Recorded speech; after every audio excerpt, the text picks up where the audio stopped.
Okay, Danielle, do you want to state your name and your son's name and your other, just tell me about your family. Okay. My name is Danielle. My son was Vinny Ray.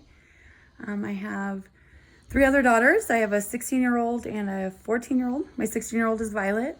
Valerie is my 14-year-old, and then Vivian is my 4-year-old. And then we also have a grandson in our home who is a 1.5 years, and that's Cameron. So how old was Vinny? When he passed? Yeah. He was a 1.5 years when he passed. And he was diagnosed at? Right before a year. Right before a year, okay. What was his diagnosis? Can you tell me about that? Yeah, he was originally diagnosed with a what they called a benign tumor in his heart, and biopsy came back that it was a rare form of cancer called it's malignant rhabdoid tumor cancer, and it originated in his heart. Okay.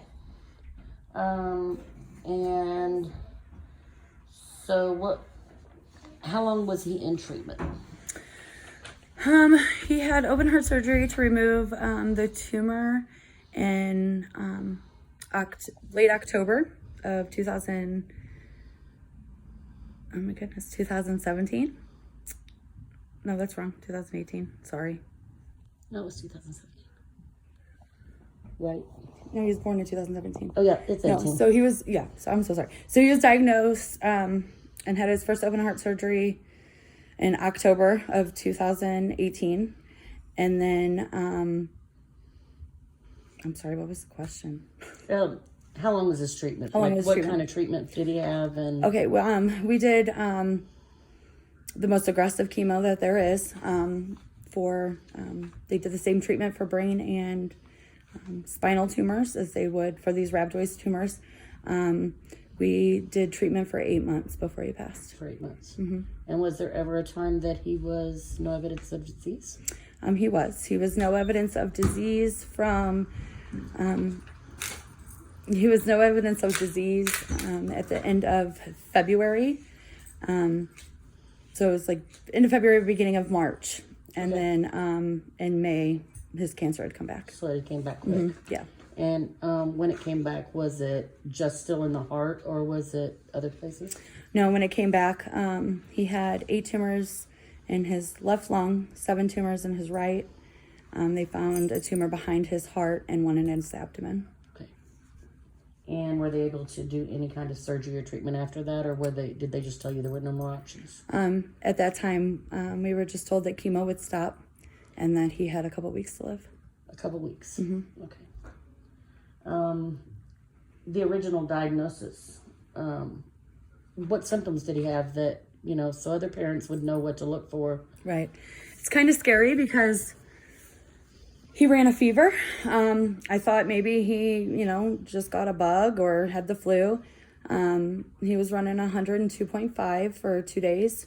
So I took him to the emergency room and he was misdiagnosed. We were told he had hand, foot, and mouth disease. And that it was a virus. So I gave it 10 days. He was still running 102 fever.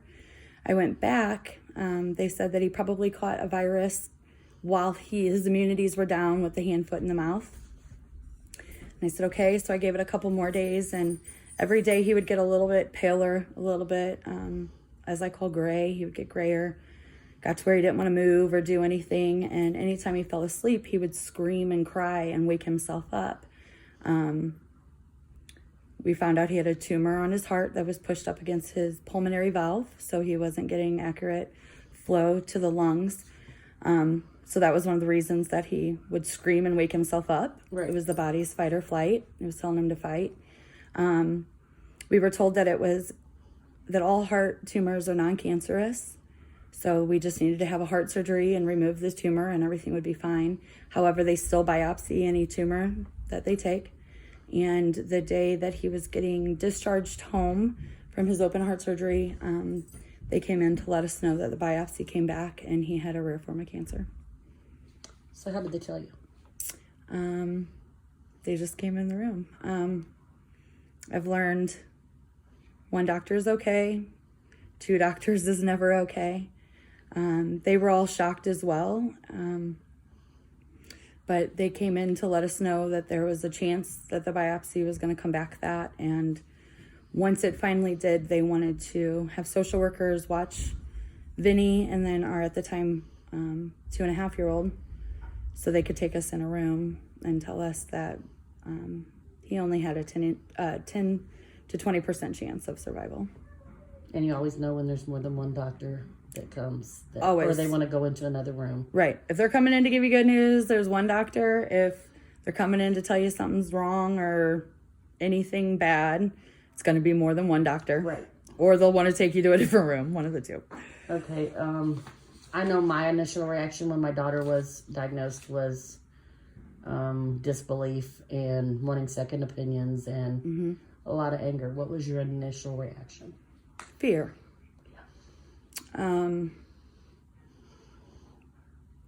Denial. I think God gives us this little thing down inside. That's the Holy Spirit. And no matter what, you have denial and you don't believe it and you want to believe that we're going to make it through. But I just know that I knew something inside. I knew, I wanted that feeling to be that this was God's plan, was we were going to show his miracles through Vinny.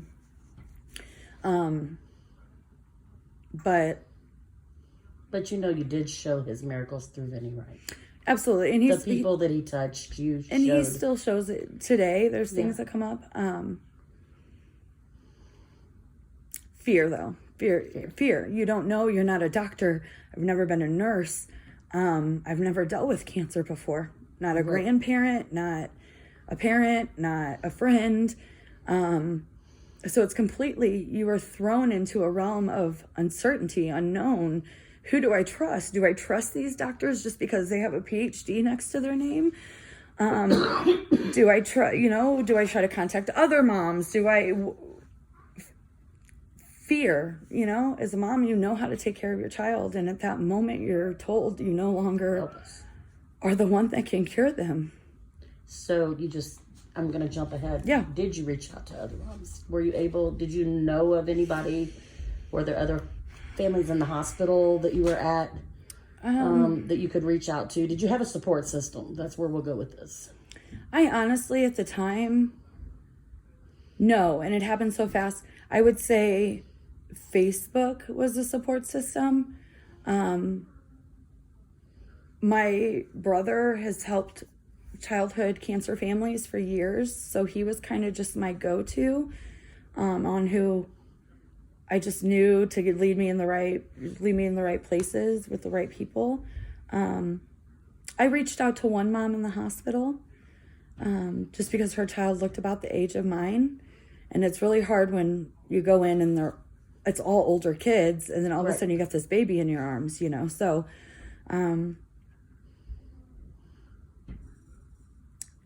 no, I almost wish people would have reached out to me. Right. I can agree with that. Yeah. Yeah. But in their defense, I can say that, I didn't let a lot of people reach out to me. I isolated a lot in that first year. Yeah. I isolated, and my husband and I could do it all by ourselves. We didn't need everybody else. Right. Right. So, because that's the mom and dad instinct. Absolutely. So the next question was, did you ever have a thought that maybe your child wouldn't survive? But with Vinny's diagnosis and prognosis, did you have a thought that maybe he'd make it with that prognosis? When they first told us that he only had, he had an 80 to 90% chance that he was going to die. At that moment, no. At that moment, it was, my son is going to be that 10 to 20%. Right. We're the ones that are going to, rhabdoid tumor cancer is so rare. We're going to be the ones. We're going to show everybody, that this regimen works. Or, no, of course I thought he was going to survive at first. Looking back, that's when I realized I had that deep down inside me that knew that he wasn't gonna. I think most moms, Yeah. we had a lunch today, and every one of those moms said that They kind of Well, knew. almost everyone said, I kind of knew when he was diagnosed or she was diagnosed. Yeah. How did Vinny handle treatment? He did great. I remember the first night that we went to start chemo. Dr. Simq, which was my fellow at Children's, she came in and I said, okay, what am I going to expect? I need to know, what am I waking up to tomorrow? Because they were going to start it in the middle of the night. And she said, he's going to be really sick, Danielle, you know? And we woke up that morning, we played Christian music the whole night before he started.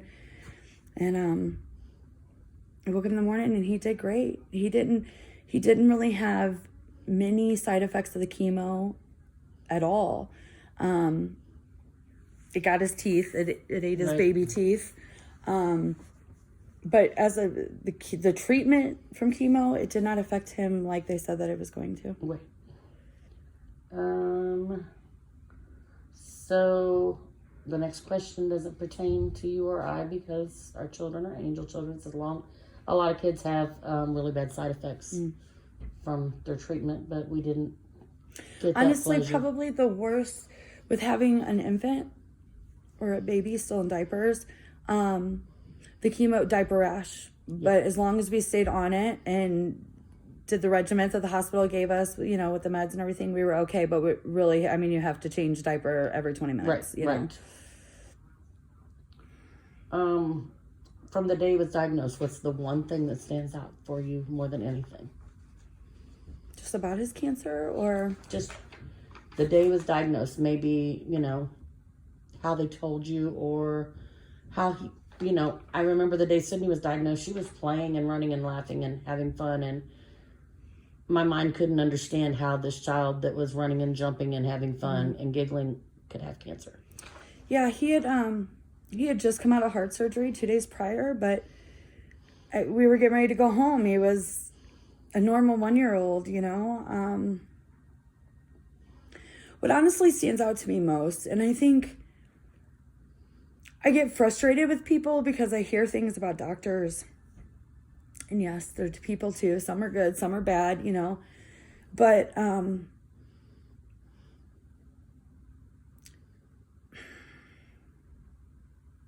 most I remember about the day that he got diagnosed was, we are just human beings. This is not our forever home. And I had a doctor cry with me who made a mistake and say, I'm so sorry. And I had to look at her and say, it's okay, you're human too. Nobody wants a child to have cancer. Nobody. And that's what I just remember that day, is all the looks from the staff and everybody, because it's like, we're so sorry, you're the one, you know, you're those ones. And, you know, that's what I remember most, I think. I think the looks. Right. So you live in O'Fallon. You know, I don't know how big O'Fallon School is, but 1 in 285 kids are diagnosed with cancer. It's crazy. And 1 of 5 of those will die. Right. So, and what's crazy is that I didn't know that before. I know that now because I'm a cancer mom. Right. Why do we not know those things? That's why we're doing these videos. Is, you know, we got to bring awareness somehow, and the other things we're doing aren't bringing awareness. So I thought that if I could talk to some cancer moms and get their points of views and the things that they saw or needed, that maybe it would help, because I know there's a lot of people out there that would love to help. Mm-hmm. They just don't know how. Absolutely. Absolutely. You know? So that brings us, did you have a support page on Facebook or Instagram or anything for Vinny? We did. A little Vinny Ray Sunshine. Yes. So we put on Facebook. And did it have a lot of followers? Yes. Did anybody do fundraisers for your family? Yes. A few. For different things. We had Friends with Wings helped us the Christmas, that right after he was diagnosed, they helped us with that Christmas. Sydney Soldiers helped. I'm trying to think of them all. Care Strong helped. Care Strong, thank you. With rent. They helped with rent. And then Sean did the getting donations for you to go to Florida. Yes. That was that's what I was going to say. Like, we did a lot of people to people, Right. just helping. Yeah. And for anyone on here that is watching that don't know who I'm talking to, Sean Jennings Course Davis, which everybody knows because he's a big advocate for cancer. Danielle is his sister. Yeah, it's my brother. So this is the little boy that he couldn't believe got cancer because he helped so many others and he just didn't think it would happen to his family. Right. And that's exactly where we're all at, is we don't know these statistics and stuff because we never think it's going to happen to our child. Right. Or a family member, or, Right, or someone we know. Yeah. Yeah, exactly. Your support system during treatment. Did you have a big support system? Like once you got home and things got back, I know it never got back to normal, but, you know, did you have people that would offer to help or, you know? Yeah, I mean, you know, family steps up, of course, you know. Not always. Okay, not always, maybe. Okay, so my parents and, you know, John's parents stepped up to be here, but nobody still knew what to do or how to help. We got a lot of support with us only having one car. Being down at the hospital, you know, we had teenagers that had to be taken to and from school or picked up, or, you know, other kids here. And, you know, I would say that was where, you know, family stepped up, or friends, right, and helped. So, I said a lot of people want to help, but don't know how. But I noticed during Sydney's treatment, I didn't know what to tell them when they asked how they could help. Absolutely. And I saw that. I couldn't tell you where I read it, but it was about, you know, parents going through this. And, you know, it says something about, you know, just let people know what it is you need. And at that time, you're so overwhelmed and you're getting so much information from, like, you are literally, your brain is like mush. There might be things that you need, but you don't even need to know that you need them until you need that. So any of my advice to anyone that knows someone that's going through the same thing that we went through is just say, hey, you know what? I'm going to come by and I'm going to grab all your dirty laundry. I'm going to either do it there or take it home and bring it back folded. That was amazing. I had some friends stop by and just grab my dirty laundry.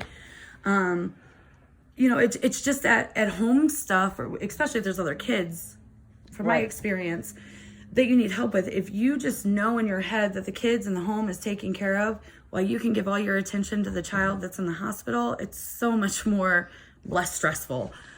And so, like, Sydney Soldiers always started a meal train for your family. Meal train. Was that helpful? Meal train is amazing. It was one of the best things that ever could have happened for us. Because then you didn't have to worry about cooking meals for your family. And, Correct. You know, that's, I have a girl that said, I mean, she didn't even ask, you know, she said, I'm going to come over and clean your house. Right. And I don't like people messing with my stuff. I don't either. And she was one of those people that wouldn't take no for an answer. So she would just come in my house. I mean, she'd knock on the door as she was opening it, and she'd just start cleaning no matter what we were doing. Yeah. And at first it would irritate me so bad. But still to this day, once a week she comes to my house and just cleans it. And it's been almost 2 years since it's been gone. You know, so... And honestly, let me go back to Meal Train. Meal Train was not something that I even knew about.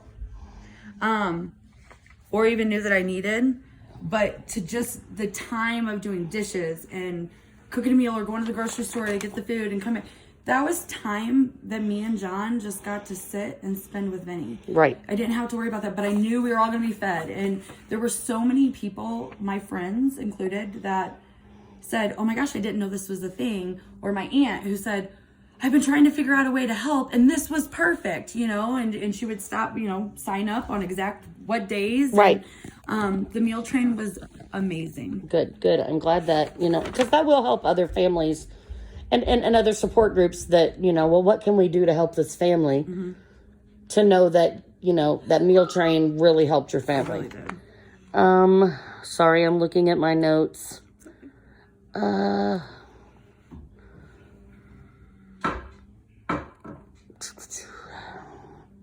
So you already said you were at Children's Hospital here in St. Louis, correct? Yes. Were you seen at any other hospitals? We were not. Okay. How was the staff at Children's, the nurses, the child life, the social worker? How do you think you were treated at Children's? I would say my overall experience was great. I've heard some things and I just kind of step back and go, well, that didn't happen to us. I don't know why, but I will say the only thing that there was a lot of traveling nurses. So once we would get used to one, they would be moving on. Or, you know, like one we really, really, really liked, and Vinny really liked her. And it was her time to move on. So that process wasn't very good. It was kind of like we always kind of were having new people. I had no problem. I had our fellow stayed with us. She stayed with us the whole time. The day that Vinny was passing, she even came and sat with us for a couple hours at home while he was passing. The staff was good. I'm trying to think of some things that I feel like sometimes my voice as a mother was not heard, and nobody knows your child better than the mom. So I could read my child's body language and know he's hurting or he doesn't feel good. But they'd say, oh, his blood pressure's not up, so he's fine. okay. Right. Like I kept saying, something's wrong with his heart. Something's wrong with his heart. And they kept saying the monitors are saying everything is fine with his heart. Well, come to find out, he had a massive tumor in his heart. You know, Right. So it's sometimes, again, I know that they're all people, but you have to remember that We're with them every day.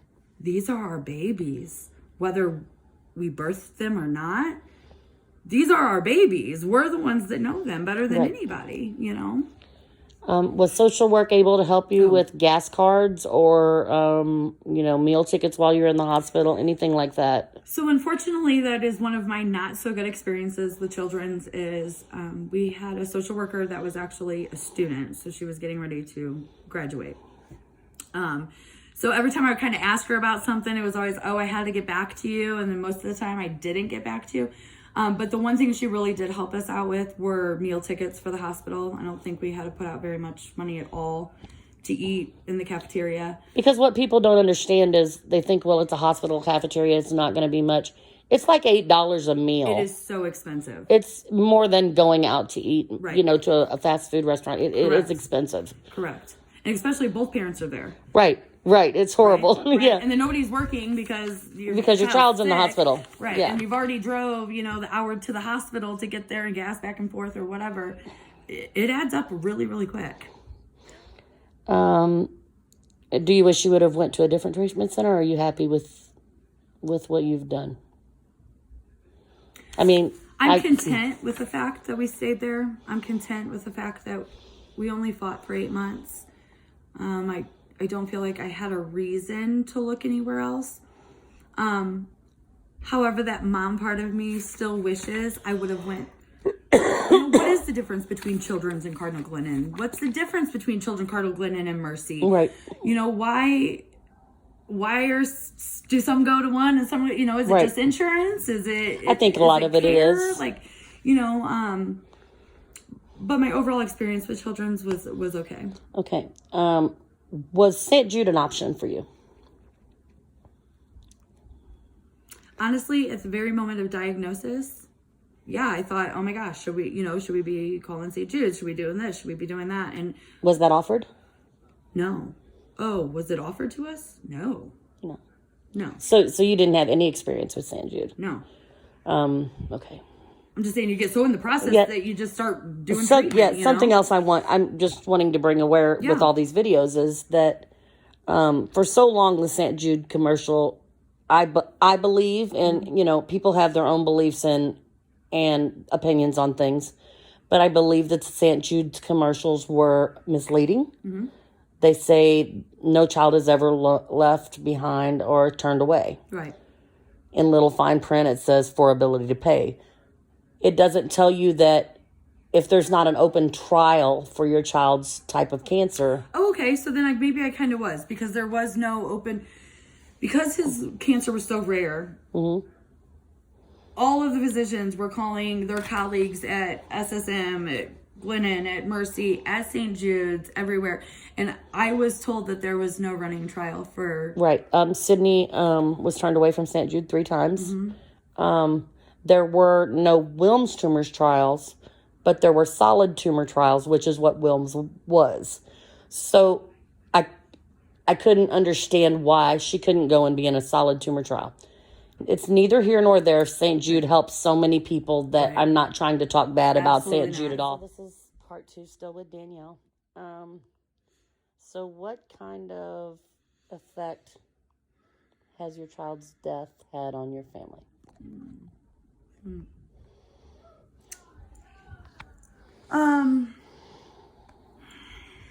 A lot. To start out, I had a 3-year-old that wet the bed, had issues, didn't understand where her brother went. I have 14 and 16-year-olds. My 16-year-old kind of thinks that every little thing now, it could be a tumor or cancer or has fear. Especially now that she has a child, it scares the Correct. crap out of her with her baby. Correct.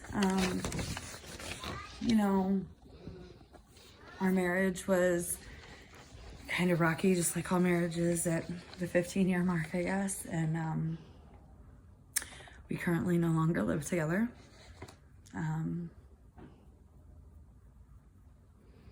He has just decided that he's dealing with a lot of pain, and it's easier for him to not be in the home that he died in. And on top of that, I just want to note that her husband's mother passed away A month to the day after our son did. a month to the day. So, that would be another Cancer as stressor. well. Yeah. Another stressor for her or for John. What about on your finances? Oh man, we're broke. I need to be working. I try every day, I'll get there at some point, but it's really hard to just move on. It's hard to get out of bed most days. Yeah. You don't sleep at night. And a part of moving on, like, I haven't been working. Hi, pretty girl.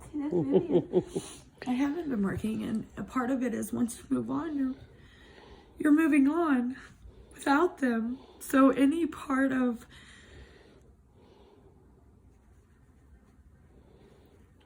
change, I guess, is really hard because you're living a life no longer with them. So many new news, And in a way, you want to move on. You don't want to cry anymore. You don't want your day to be revolved around that. But then moving on is moving on without them. So you want to be stuck. You don't want to be stuck in this world. But you don't want to move on without them either. That's exactly right. Have you had any help with your anxiety, depression? Have you been diagnosed with PTSD? I have Anything like not, that? but I can say that my husband and daughter have always dealt with anxiety, and I always thought I understood what it was, but I guess I had never really had it. And I don't know why, but it's something I deal with every day. Right. I wake up with it. So not yet. I'm sure I will be. I know the answer to this because we've talked, but have you been to any support groups or met any other cancer moms who have lost children or anything? I have not. Today was the first day. We went to lunch with some angel moms. And I expressed that it is hard to just pick a group that you see on a piece of paper and say, oh, okay, that's my group, Right. and go. Or you feel like, I don't want to go cry anymore. Or I don't want to go talk about all the, but I'm learning from other people that you have to. And with myself, it's been the 28th, it'll be 2 years. And I haven't been to a group at all. I Right. told you this. Right. I feel like that, say Sydney's death is a sore on my arm and it's scabbed over, and I'm scared that if I go, we're going to peel that Band-Aid off and that pain's going to be... Come back. Yeah. Right. What pain I've been able... the pain's still there, but I don't want more pain. Right. So I'm scared that if I go... It's going to create more. It's going to create more because we're going to be ripping back layers of that onion, and you know what I'm saying? Yeah. But I know that I need to go. Right. So if there's ever a time you want to go to a support group meeting, do you have Do you get the Friends of Kids with Cancer emails? Mm-mm. They are really good. They have a support meeting once a month. You know, if you want to go, I'll text you and let you know when they are. And well, and I just want to say, like, about today, like, going for the first time and talking with moms, you know, they didn't go through my same struggle, because it was our struggle. It was your journey. Yeah, our journey. But, you know, to hear another mom say that they were told, go out of the room because he's not going to pass if you're there. I was told the same thing. If you're holding him and talking to him, he's not going to pass if mom is holding on to him. So just to have that relatable is what I'll take away from today, you know? And you know, that to just be with women that, you know, aren't looking at you like, I'm so sorry, I have no clue what you're going through. Right. Just helped. Or look at you with pity. Right. That is my worst thing is, I hate being looked at like, I don't know. I just hate, I try not to cry in front of people. So I can talk about Sydney a lot without, and I hold back those tears. And then people are looking at me like, why isn't she crying? In horror. Right. They're looking at me in horror. How are you talking about your child's death? And there's not it's because my tears come at night. Right. Every person deals with grief differently. I cry in the morning. I'm a morning crier. Right. And the way you do it is the correct way to do it. But the way I do it is, there's no wrong way. The correct way for you to do it, right. Right. There's no wrong way to grieve. And so, were you told, this is back to the social worker or other, you know, people, were you told about any local charities, 501c3s, nonprofits, or national ones that could help your family? The National Children's Cancer Society, that's based out of St. Louis. None of it. See, and that's something I want brought attention to for these. And I'm not trying to dog the social workers or anything. Not, yeah. But there are organizations, Alex Lemonade Stand, there are, you know, that will help families financially. National foundations that help financially that we don't know about unless somebody tells us. Right. Our website, sydneysoldiersalways.org, does have, if you go on there, it says other resources. And you need to do that because it has other resources for families even after they've lost their child. Okay. It's just resources that, you know, will help your... And then... and that's where I'm stuck at now. It's been 7 months, okay? We're all kind of to the process of, okay, now I'm seeing my children do need therapy, you know. Right. I need therapy. And Friends of Kids with Cancer will pay for your all of your therapy. And I didn't know that. See, I've been trying to find, you know, and... you know, you kind of get left once it's done and over with. It's your like, little girl, okay, what's her name? Here, Vivian. There's a in Chesterfield, a amazing child psychologist that works in play therapy because she's too little to express what her feelings are. But Dr. Ling is her name, Marianne Ling, and she's amazing. Okay. And Friends of Kids with Cancer will pay for that. I'll say because my kids are on Medicaid right now because I'm not working. I've had a really hard time finding a therapist. It's really hard. I have spent days on the phone, and I've gotten so frustrated that I just don't want to do it anymore. Right. And like your 14-year-old, isn't she 14? I don't know if she'd be interested in being around other kids who have lost a sibling, but there's Camp Rainbow Siblings Camp. Okay. And it's a week during the summer, and it is amazing. They go, you know, they got swimming and campfires and crafts and all that kind of stuff. And then there's his kids' camp that is another week in the summer where, and your 16-year-old can go too, but I doubt she's going to want to leave her baby. Her baby, right. So, you know, I'll get you more resources to help you with that.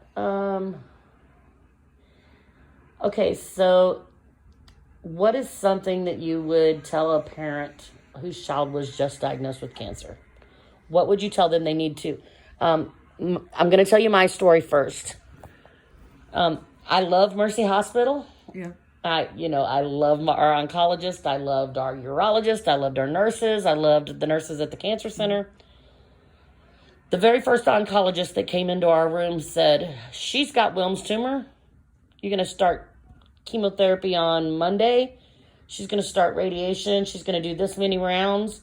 This is the name of it. Here's a book. Right. And they walked out of the room. So when I went to the first doctor's appointment, they did a blood work and they said her ANC is this amount. Right. I had no freaking clue what ANC was.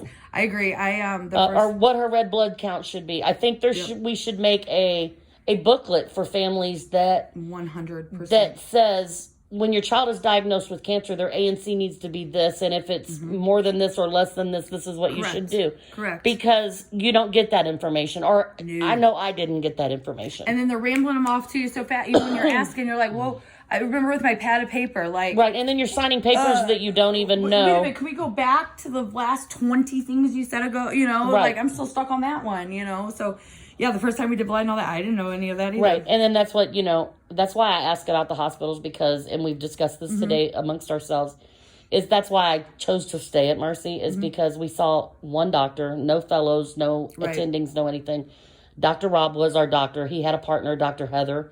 She left, but she was the oncologist that just handed me the stuff. Right. She was amazing, don't get me wrong, but Dr. Rob was our doctor. When I needed something, I had his cell phone number.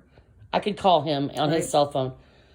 We had the same nurses at the cancer center that did her get chemo, and we had the same nurses at the hospital. When we went to Children's or Glennon, we didn't have that. So that's why I chose to stay at Mercy. But Glennon and Children are amazing hospital too. So that, I'm not... Yeah, I think your question was really, what was the one advice that you would give to parents if they just went through this? And my one advice probably would be, is first breathe. Breathe. Oh my gosh, don't hold it. Just breathe.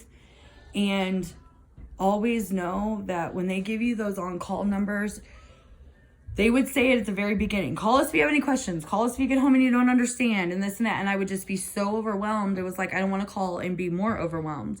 But then the one time that I did, saying, I don't understand what's going on, they really did explain it to me over the phone. And I had a really good fellow. She was with us all the time. And I mean, all the time. She's like, even if I'm not working today, Danielle, you call this number, and I will, if I don't have the answer, I will get you the answer. I was like, okay, so I would say you're loaded with information.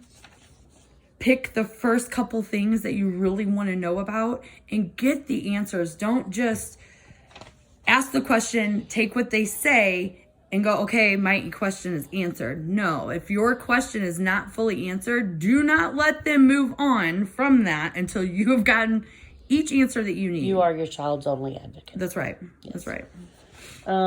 Now, you said that your brother is and I know this for a fact, is a cancer advocate. But before Vinny Ray was diagnosed, did you know what more than 4 meant? No, I didn't.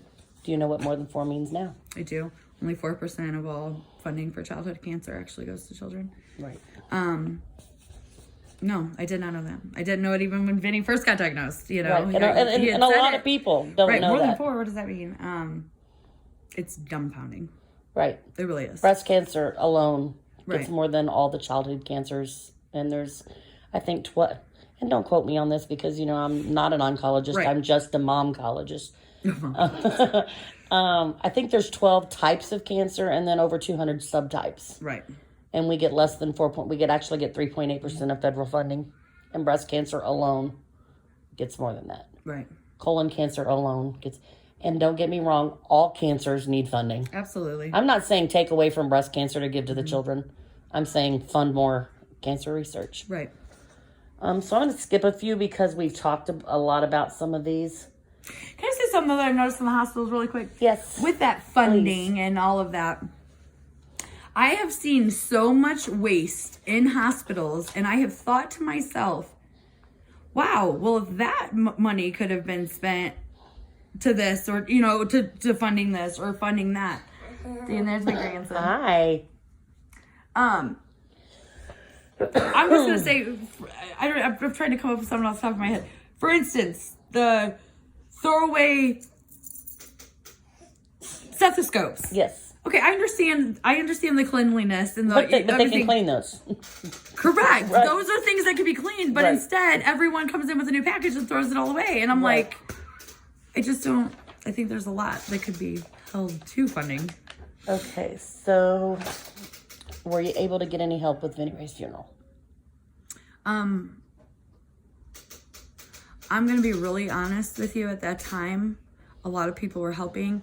I don't believe that there was any foundation that helped. It was people who helped. I think so too. Yeah. Yeah. Because I had talked to Sean about St. Vincent de Paul. Correct. And it had got mixed up somewhere in the conversation. I was driving to Texas when we talked about it. He was upset when we talked about it because that's just when you found out that he was terminal. And so it got all mixed up. And so, you know. Yeah. But I do believe St. Vincent de Paul, I'm saying it backwards. They are a charity that do help. Oh, yes. It just got, something got... It got twisted there. Yeah, absolutely. Okay. What do you do now to keep Vinny Ray alive? To keep his memory alive? So that, because the biggest fear of a mother with cancer is that everybody's going to forget about him. Mm-hmm. My biggest thing is I understand that it's uncomfortable for people to be around us. I know that it's uncomfortable that when we talk about him, but we need to talk about him. I want to say his name. I want to be in a room full of people and I just talk or tell a story and everybody doesn't look at me like, I'm so sorry, you know? It's like, no, just talk about him with me. Right. Say his name. Right. Say his name. Right. Don't say, you know, don't have fear that I'm going to get emotional because you talk about my son. I get emotional when you don't. Exactly. And believe me, I know he's gone. I live every day knowing that he's gone. You talking about him is not going to remind me that he's gone. Right. You talking about me is going to remind me that he lived.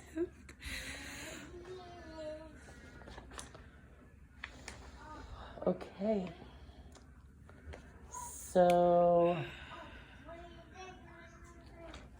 I can't see because I'm blind. Since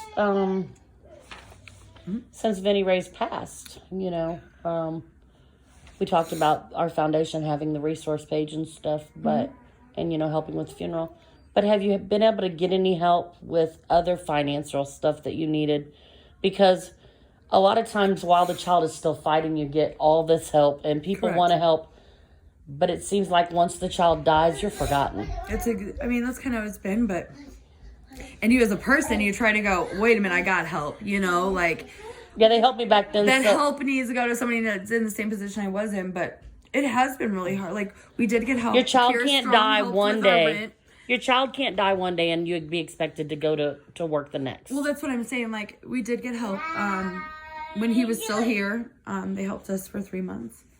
And it was like, okay, then he's gone. And it's like, okay, you still have all these bills. But again, like, I'm just not ready to get up and go to work yet. Right. You know? Right. So, no, everything has fallen off since he's passed. Okay. Do you want to say anything? No? No. Is there anything else that you would like to talk about Vinny Ray? What was your favorite thing that he would do?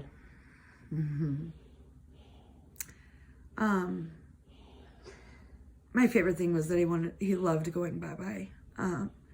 Even when he was sick, dying, he would be sleeping on the couch. And if he heard somebody starting to get ready, he would just stick his foot out, like put my shoes on. Yeah. So no matter how sick he was, we always would put his shoes on and he get to go bye-bye. Go to the gas station or, you know, whatever. But yeah, he would always stick his foot out. Something else that's kind of funny. He's just like my husband, and he was kind of a little bit non-social. And when people would come over to visit him, he would play pretend he was sleeping. I'm talking a 1.5-year-old, you know. Right. But he would lay there on his pillow like he was sleeping. And then as soon as the company would walk out the door, he'd pop his eyes open, like, okay, they're gone, you know, like. That's so funny. Leave me alone. They won't touch me, you know, or they won't come by me and ask, you know, whatever. But that was something we always got a kick out of, for sure. So, is there anything else you'd like to say? Any advice? Just anything?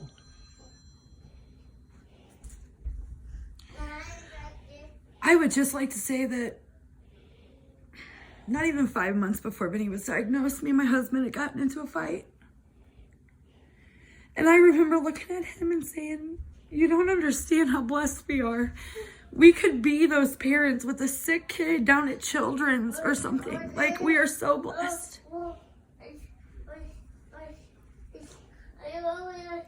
Life changes in a moment. And we have no...